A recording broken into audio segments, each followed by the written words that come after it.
Veterans of Eritrea's 30-year civil war have come together in this hall to show people how they fought this incredible war against the gigantic state of Ethiopia. A veteran of the war is showing other veterans and other visitors the kinds of weapons, quite basic weapons, that they used. And because the territory was so difficult, they used, of all things, camels to carry weapons, to carry the wounded.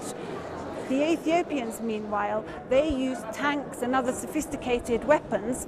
For example, they've made models of them here. The Eritreans managed to capture some of these tanks, which actually still litter the countryside. If you go outside Asmara, you see tanks in the desert. And a little bit further up is an amazing exhibition of how creative the Eritreans were, who had almost nothing.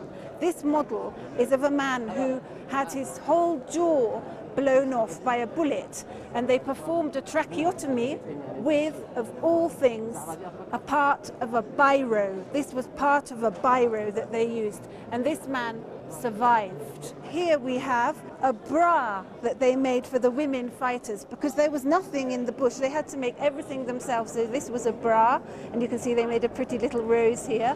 This was a sanitary towel that they used for the women in the bush, and they said that the women kept fighting no matter what. And when they ran out of military uniforms, they made them out of sacks, shorts out of sacks. And then my favorite, I think, thing in this whole exhibition is this shoe, which is a trick shoe.